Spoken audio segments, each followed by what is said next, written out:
जो भी बुरे विचार हमारे मन में प्रवेश करते हैं उन विचारों के ऊपर हमको निगरानी करनी है।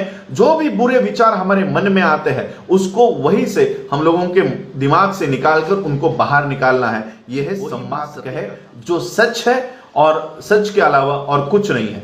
दूसरी जरूरत है कि हमको झूठ नहीं बोलना है, असत्य नहीं बोलना है। ये सम्यक वाचा का दूसरा कर्मकांड है। जितने भी होम हवन है, जितने भी यज्ञ है और जितने भी शास्त्र है, इन शास्त्रों में विश्वास न रखना, किसी भी तरह के कर्मकांड में अपने आप को नहीं झोंकना, ये सम्मा दिट्ठी का पहला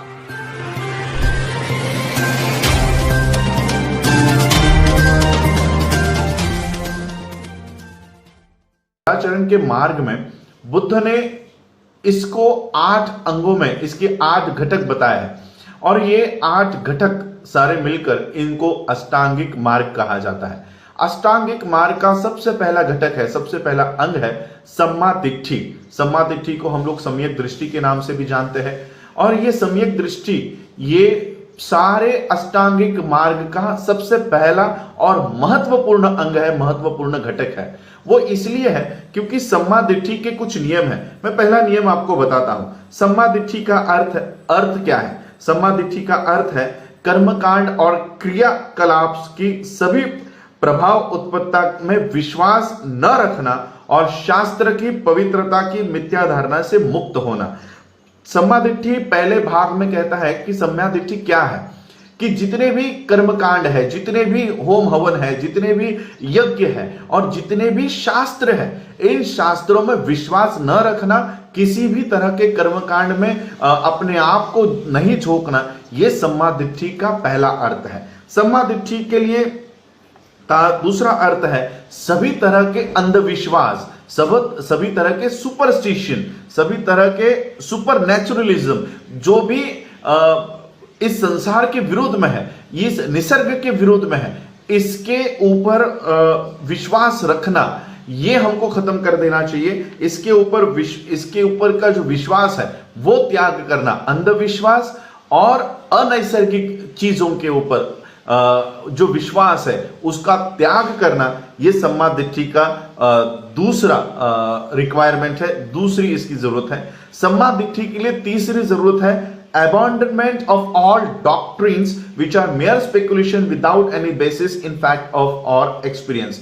ऐसे भावनाओं को, ऐसे सिद्धांतों को, सभी को हमको खारिज करना है, सभी का त्याग करना है जो सच्चाई के और अनुभव के परे है, जिनका सच्चाई से कोई लेना देना नहीं है, जिनका अनुभव से कोई लेना देना नहीं है। ऐसे सभी विश्वासों को हमको त्याग करना है। सम्मा दिट्ठी के लिए चौथी रिक्वायरमेंट है, चौथी जरूरत है फ्री माइंड और फ्री थॉट, यानी मुक्त विचार, कि हमारे विचारों के ऊपर कोई भी प्रतिबंध नहीं होना चाहिए और मुक्त मन, स्वतंत्र मन, ये सम्मा दिट्ठी के लिए चौथी जरूरत है। तो इस तरह के 4 जरूरत सम्मा दिट्ठी के लिए होता है। ये 4 जरूरतों का पालन करने के बाद किसी भी इंसान में सम्मा दिट्ठी ये उसमें आ सकती है। दूसरा जो मार्ग बुद्ध ने अष्टांगिक मार्ग में बताया है वो है सम्मा संकप्पो। सम्मा संकप्पो यानी सम्यक संकल्प। सम्यक संकल्प के लिए बुद्ध कहते हैं कि हर एक इंसान, इसमें कुछ उद्देश्य होते हैं, कुछ महत्वाकांक्षा आकांक्षाएं होती है। तो सम्यक संकल्प बताता है कि ये जो उद्देश्य है, ये जो आकांक्षा और महत्वाकांक्षा किसी इंसान की है, ये निचले स्तर की नहीं होनी चाहिए, ये महान होनी चाहिए, ये पूजनीय और सराहनीय होनी चाहिए, ये कम नहीं होनी चाहिए। बाबा साहब ने एक बात कही है, वो बात मुझे सम्यक संकल्प से बाबा साहब प्रेरित है ऐसा लगता है। बाबा साहब कहते हैं लो एम इज अ क्राइम। इस तरह के जो उद्देश्य है, जो निचले है, ये एक गुनाह है। और यही सम्यक संकल्प कहता है कि जो उद्देश्य किसी इंसान के होने चाहिए, संकल्प होने चाहिए या महत्वाकांक्षा होनी चाहिए, आकांक्षा होनी चाहिए, ये बहुत बड़ी होनी चाहिए, ये महान होनी चाहिए और ये लोगों के लिए सराहनीय होनी चाहिए। इस तरह के संकल्प किसी भी इंसान में होने चाहिए, ये सम्यक संकल्प सिखाता है। और तीसरा मार्ग हम देखेंगे, तीसरा मार्ग है, इस अष्टांगिक मार्ग का तीसरा मार्ग है सम्मा वाचा। सम्मा वाचा यानी सम्यक वाणी, सम्यक वाचा।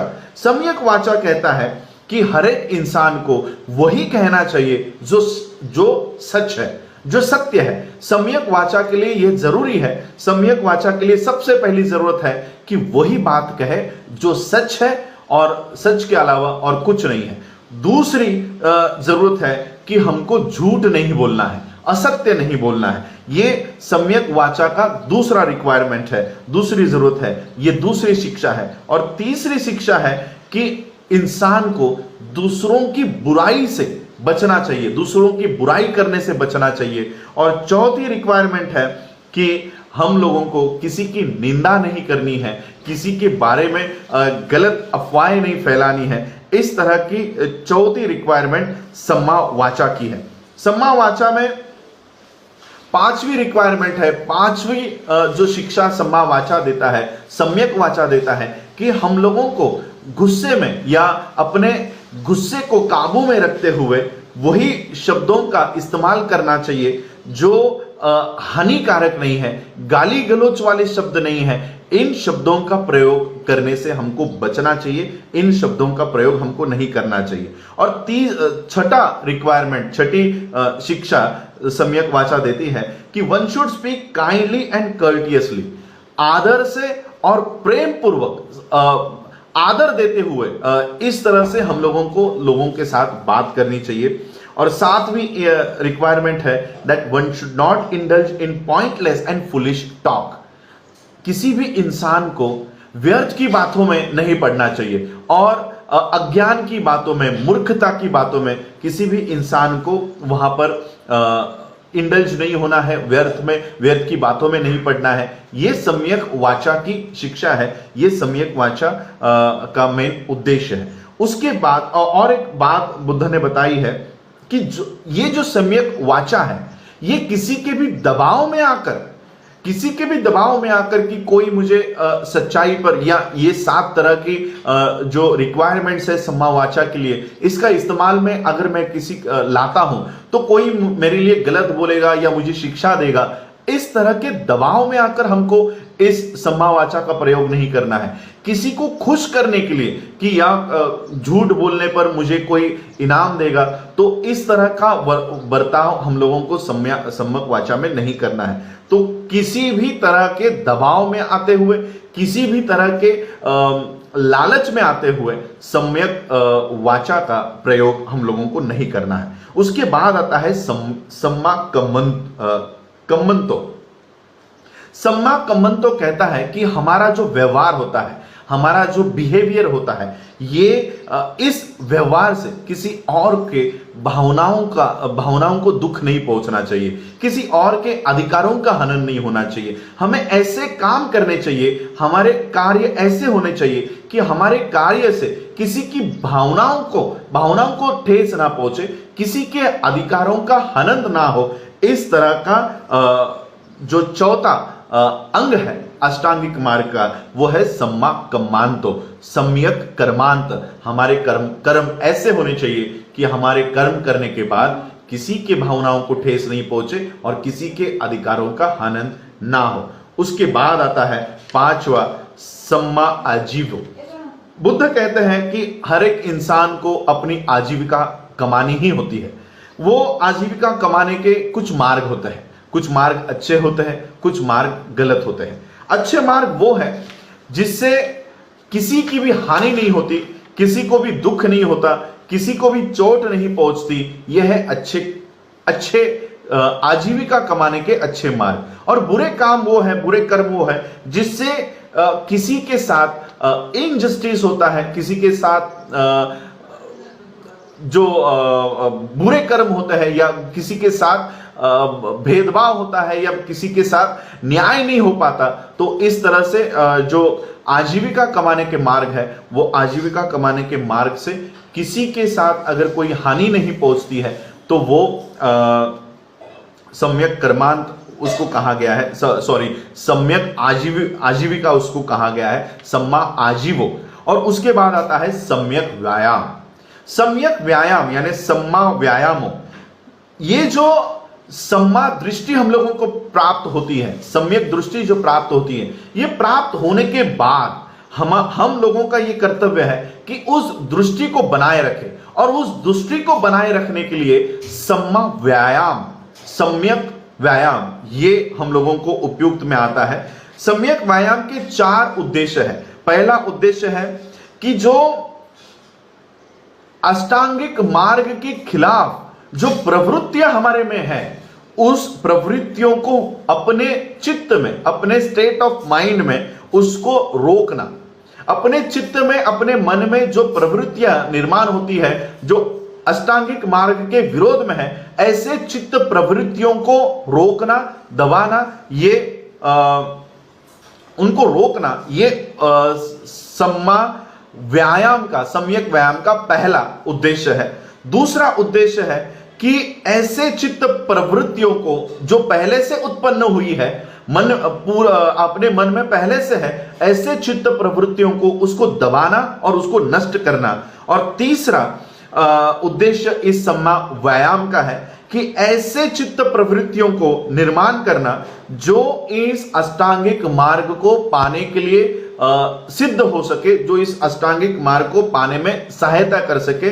ऐसे चित्त प्रवृत्तियों का किसी भी इंसान में निर्माण करना, ये सम्यक व्यायाम का ये चौथा उद्देश्य होता है। और तीसरा उद्देश्य होता है। और चौथा उद्देश्य होता है ऐसे चित्त प्रवृत्तियों को प्रमोट करना, उसको बढ़ावा देना, जो सम्यक जो अष्टांगिक मार्ग को पाने के लिए सिद्ध होता है, उसको पाने के लिए मदद करता है। ऐसे चित्त प्रवृत्तियों को बढ़ावा देना, यह है सम्यक व्यायाम के 4 उद्देश्य। 4 उद्देश्य यानी नए सिरे से जो हमारे में विकृति निर्माण होगी उसको हमें उसको प्रिवेंट करना है, उसको रोकना है। जो ऑलरेडी हमारे मन में जो चित्त प्रवृत्तियां निर्माण हुई है उसको दबाना, उसको खत्म करना। तीसरी है कि ऐसे चित्त प्रवृत्तियों का निर्माण करना जो अष्टांगिक मार्ग को पाने में मदद करे। और चौथी उद्देश्य है कि ऐसे चित्त प्रवृत्तियों को उत्साह देना, प्रमोट करना, उसको सहायता करना। तो ये 4 सम्यक व्यायाम के 4 भाग हैं। उसके बाद आता है 7वां अष्टांगिक मार्ग का 7वां अंग, 7वां घटक, और वो है सम्मा सति। सम्मा सति का मतलब है हमारा जो मन है, इस मन को हमेशा हमको जागरूक रखना है। इसको हमेशा माइंडफुलनेस, बुद्ध ने जो, बाबा साहब ने जो वर्ड यूज किया है वो है माइंडफुलनेस और थॉटफुलनेस। हमारे विचारों को और हमारे मन को हमेशा हमको जागरूक रखना है। और इस तरह से हमारे मन के ऊपर हमको वॉच रखनी है, निगरानी करनी है। जो भी बुरे विचार हमारे मन में प्रवेश करते हैं, उन विचारों के ऊपर हमको निगरानी करनी है। जो भी बुरे विचार हमारे मन में आते हैं उसको वहीं से हम लोगों के दिमाग से निकालकर उनको बाहर निकालना है। यह है सम्मा सति का काम, यह है सम्मा सति का उद्देश्य। बुद्ध कहते हैं कि ये जो मार्ग है, ये जो घटक है, यानी सम्मा दिट्ठी, सम्मा संकप्पो, सम्मा वाचा, सम्मा कम्मांतो, सम्मा आजीवो, सम्मा व्यायामो और सम्मा सति, इसको पाने में, यानी फिर से मैं आपको ये वर्ड्स बहुत याद रखने में मुश्किल है, इसलिए सम्यक दृष्टि, सम्यक दृष्टि के बाद सम्यक संकल्प, सम्यक वाचा, सम्यक कर्मांत, सम्यक आजीविका और सम्यक व्यायाम और सम्यक सति। इन 7 घटकों को, इन 7 अष्टांगिक मार्ग के 7 मार्गों को पाने में कुछ बाधाएं होती है, कुछ बाधाएं आती है। और ये बाधा है हमको ये 7 मार्गों को, 7 घटकों को पाने में ये मुश्किलें पैदा करती है। और वो घटक है लोभ, द्वेष, आलस और इनडिसीजन, अनिर्णय। ये 4 वो बंधन है जो हम लोगों को ये अष्टांगिक मार्ग के 7 मार्गों को पाने में बाधा निर्माण करता है। और इसलिए इन लोभ, द्वेष और आलस्य और इनडिसीजन, अनिर्णय को रोकने के लिए हमको समाधि का इस्तेमाल करना चाहिए। समाधि, लेकिन बुद्ध कहते हैं, लेकिन समाधि भी कौन सी समाधि? समाधि भी वो जो सम्यक हो, जो सम्मा समाधि हो। यह सच है कि समाधि से हम चित्त की एकाग्रता करने में कामयाब हो सकते हैं। यह भी सच है कि इस चित्त की एकाग्रता करने के बाद लोभ, आलस्य और द्वेष, मत्सर, अनिर्णय को हम रोक पाएंगे। यह भी सच है, लेकिन सिर्फ समाधि किसी भी काम की नहीं। मैं ये ज्यादातर उन लोगों को कहना चाहता हूं जो लोग विपश्यना मार्ग, समाधि मार्ग का पालन करते हैं, उनको मैं ये कहना चाहता हूं कि सिर्फ समाधि से कुछ नहीं होने वाला। समाधि की जरूरत नहीं है, जरूरत है सम्यक समाधि की। सम्यक समाधि, और सम्यक समाधि क्या है? सम्यक समाधि है कि सिर्फ हम लोगों को इन 4 बाधाओं को रोकना नहीं है, हमारे चित्त को इस तरह से ट्रेन करना है, इस तरह से उसको प्रशिक्षित करना है कि ये जो द्वेष भावना है, मत्सर है, आलस है, अनिर्णय है, ये जो बाधा है, ये हमारे मन में कभी उत्पन्न ही ना हो। इस तरह से हमारे चित्त को, माइंड को हमको ट्रेन करना है, प्रशिक्षित करना है। सिर्फ समाधि एक नकारात्मक चीज है, वहीं पर सम्यक समाधि एक सकारात्मक चीज है। वो मन को, माइंड को ट्रेन करती है कि वो इस अपने चित्त को एकाग्र करने के बाद उस चित्त को, उस माइंड को, उस मन को अच्छे कर्म करने के लिए ट्रेन करती है, अच्छे कर्म करने के लिए प्रेरित करती है। इस तरह का काम ये सम्यक समाधि करती है। और सम्यक समाधि ये बुरे ख्यालों को और बुरे आचरण को, अकुशल कर्म को करने से रोकती है। और इस तरह से सम्यक समाधि ये चित्त को, माइंड को, मन को एक आदत डाल देती है। आदत, हैबिचुअल बना देती है अपने माइंड को। इस तरह के आदत डाल देती है कि अपना माइंड, अपना मन ये हमेशा अच्छी बातों के ऊपर ध्यान केंद्रित करे, अच्छे विचारों के ऊपर ध्यान केंद्रित करे। इस तरह से सम्मा समाधि अपने मन को वो सारी पावर देती है, वो सारी शक्तियां प्रदान करती है जो अच्छे कर्म करने के लिए प्रेरित करती है। यह है बुद्ध के अष्टांगिक मार्ग के 8 घटक, 8 मार्ग जो हम लोगों ने आज देखे। कल हम लोग देखेंगे बुद्ध के नैतिकता का मार्ग। इस नैतिकता के मार्ग के जिस तरह से सदाचरण मार्ग के 8 अंग थे, उस तरह से नैतिकता के मार्ग के 10 अंग है।